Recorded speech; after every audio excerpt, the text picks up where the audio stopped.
Hello বন্ধু, আজকে বানানো হচ্ছে চিকেন কষা। দেখো কি সুন্দর। প্রথমে তেজপাতা, শুকনো লঙ্কা আর গরম মশলা ফোড়ন দিয়ে দিয়েছি। দিয়ে তার মধ্যে পেঁয়াজ লাল লাল করে ভেজে নিয়েছি। নিয়ে আদা রসুন লবণ হলুদ দিয়ে মশলাটাকে কষেছি।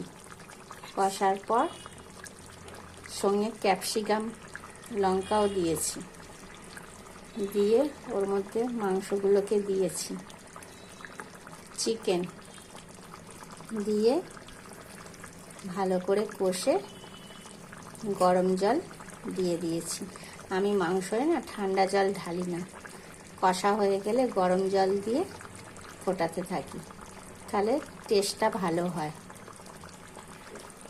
দেখো কি সুন্দর লাল হয়ে গেছে, প্রায় শুকিয়ে এসছে।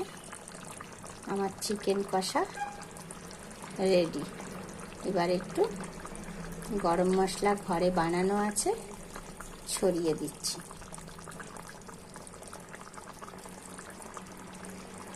Thank you.